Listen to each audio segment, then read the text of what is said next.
Hello बच्चों, मैं दीक्षा श्रीवास्तव। आज मैं आप लोगों को क्लास 12 की चैप्टर 7 की एक्सरसाइज 7.9 का क्वेश्चन नंबर 16 पढ़ाऊंगी। क्वेश्चन नंबर 16 है इंटीग्रेशन 1 to 2 5x² अपॉन में x² plus 4x plus 3 dx। ठीक है, ये एक डेफिनेट इंटीग्रल दिया हुआ है जिसको हमें सॉल्व करना है। ठीक है, तो इस डेफिनेट इंटीग्रल को इंटीग्रेट करने के लिए सबसे पहले हमें इसको सिंपल इंटीग्रेट करना होता है, फिर लिमिट पुट करनी रहती है। ठीक है, तो इस फंक्शन को हम इंटीग्रेट कैसे कर सकते हैं। तो ये एक फ्रैक्शन दिया हुआ है, हमें फ्रैक्शन दिया होता है कभी किसी इंटीग्रेशन में। तो सबसे पहले क्या चेक करते हैं कि ये प्रॉपर फ्रैक्शन है या इम्प्रॉपर फ्रैक्शन है।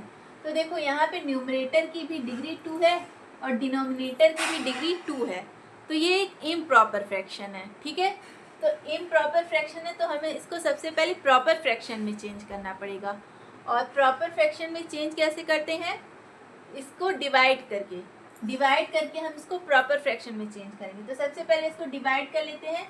अभी ये ध्यान रखना कि अभी हम लोग इसको सिंप्लीफाई कर रहे हैं, अभी हम लोग इसको इंटीग्रेट नहीं कर रहे हैं। ठीक है, तो पहले इसको इम्प्रॉपर फ्रैक्शन बनाते हैं। तो प्रॉपर फ्रैक्शन बनाने के लिए डिवाइड करना होगा, तो x² प्लस 4x प्लस 3 को किससे 5x² को डिवाइड करना है। ठीक है, तो x² में किसका मल्टीप्लाई करें कि 5x² हो जाए। 5 का मल्टीप्लाई करेंगे, तो 5 का मल्टीप्लाई जब करेंगे तो यहाँ पे आ जाएगा 5x², लेकिन इस 5 का तो पूरे में मल्टीप्लाई होगा, तो यहाँ पे हो जाएगा प्लस 20x प्लस 15। माइनस करेंगे तो माइनस माइनस माइनस, ये तो कट जाएगा, यहाँ पे बचेगा माइनस 20x माइनस 15।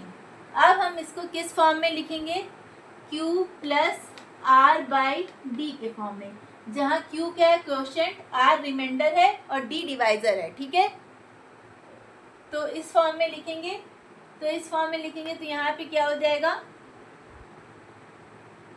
इंटीग्रेशन हो जाएगा 1 to 2।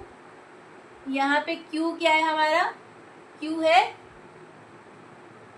5। ठीक है, q है हमारा 5 प्लस देखो यहाँ पे ये दोनों माइनस में है ना, तो यहाँ से माइनस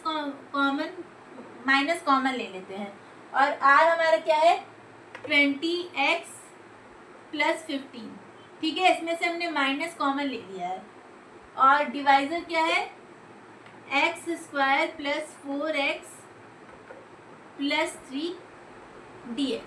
अब देखो ये प्रॉपर फ्रैक्शन में चेंज हो गया।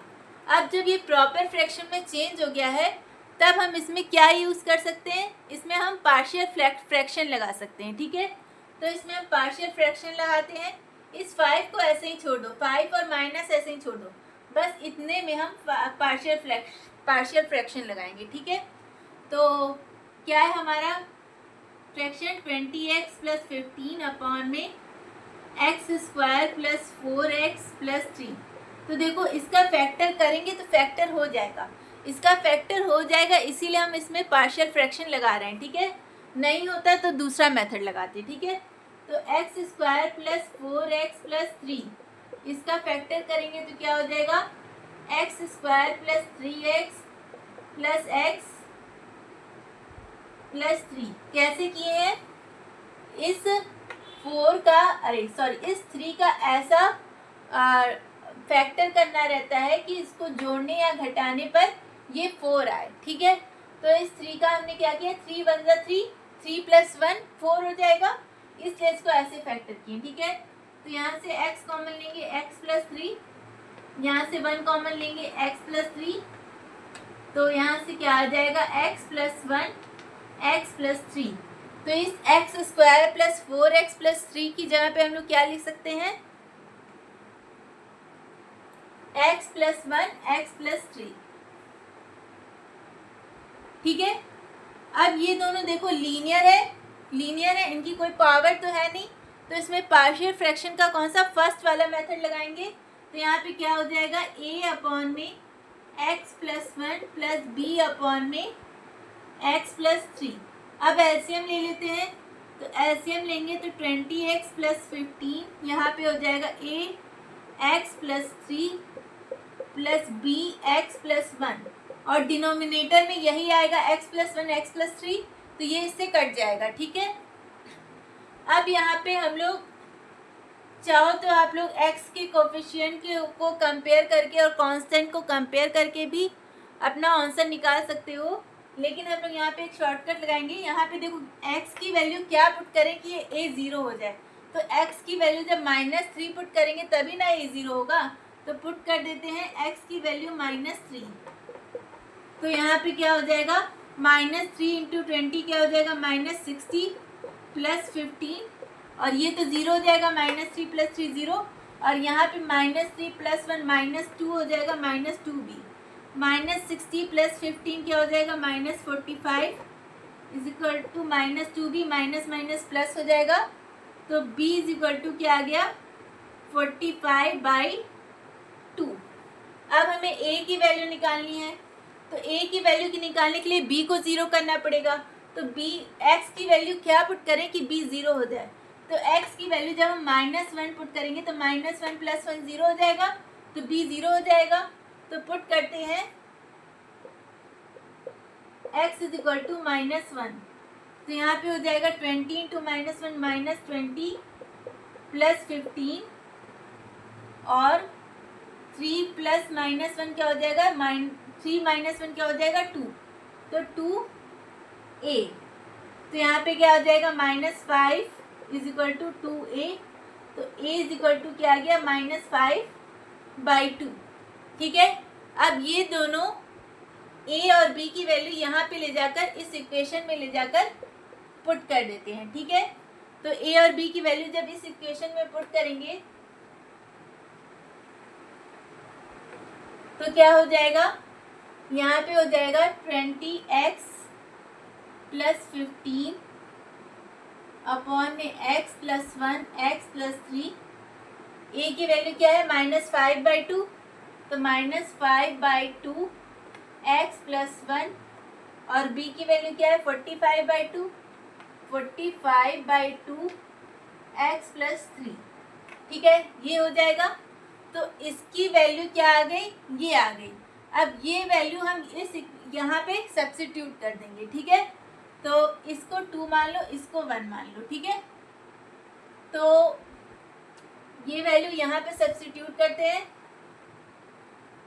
तो क्या हो जाएगा, इंटीग्रेशन 1 to 2, यहाँ पे 5 माइनस इसकी वैल्यू ये पुट करेंगे, तो क्या हो जाएगा, -5/2 x + 1 + 45/2 x + 3 dx। ठीक है, ये हो जाएगा। अब यहाँ पे माइनस का अंदर मल्टीप्लाई कर दो, तो 1 to 2 5 minus plus 5/2 x + 1 plus minus 45/2 x + 3। ठीक है, यहाँ पे dx। अब इसको इंटीग्रेट कर दो। अब इसका इंटीग्रेशन बहुत सिंपल है। देखो यहाँ पे 5 है, तो 5 तो कांस्टेंट है, 5 बाहर निकल आएगा। हाँ, और 1 का x के रिस्पेक्ट में इंटीग्रेशन क्या होगा, जो जिसके रिस्पेक्ट में इंटीग्रेट कर रहे हैं वही हो जाएगा, वही वेरिएबल आ जाएगा, यानी यहाँ पे x आ जाएगा। फिर इसका 5/2 कांस्टेंट है, ये तो बाहर निकल आएगा, और 1/x + 1 का इंटीग्रेशन क्या हो जाएगा, log x + 1, क्योंकि x + 1 लीनियर है। ठीक है, तो यहाँ पे हो जाएगा log x + 1। इसी तरह 45/2 कांस्टेंट, ये बाहर निकल आएगा, और 1/x + 3 का इंटीग्रेशन log x + 3। ठीक है, log x + 3। अब यहाँ पे हम लिमिट पुट करेंगे 1 to 2।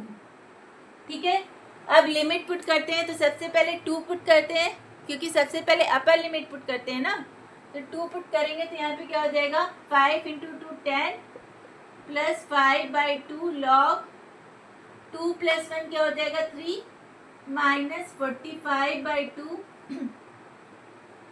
log 2 + 3 क्या हो जाएगा, 5। फिर माइनस करेंगे और लोअर लिमिट पुट करेंगे, तो लोअर लिमिट पुट करेंगे तो क्या हो जाएगा, 5 × 1 5 प्लस 5/2 log 1 + 1 2 माइनस 45/2 log 1 + 3 क्या हो गया 4। ठीक है, ये हो गया। अब चाहो तो इस माइनस का अंदर मल्टीप्लाई कर दो। तो जब इस माइनस का अंदर मल्टीप्लाई करोगे तो ये तो माइनस, ये माइनस हो जाएगा और ये प्लस हो जाएगा। ठीक है, अब क्या करो, 10 - 5, 10 - 5 5 हो गया, प्लस ये दोनों में 5/2 है ना, तो 5/2 कॉमन ले लो। यहाँ पे क्या आ जाएगा log 3 माइनस log 2। ठीक है, और प्लस इन दोनों में 45/2 कॉमन ले लो। तो 45/2 कॉमन लेंगे तो यहाँ पे क्या हो जाएगा log 4 माइनस log 5। ठीक है, ये हो जाएगा।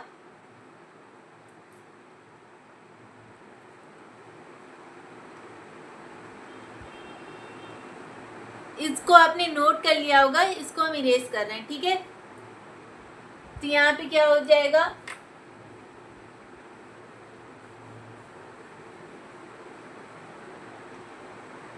यहाँ पे आएगा = 5 + 5/2 log m minus log n क्या होता है log m/n।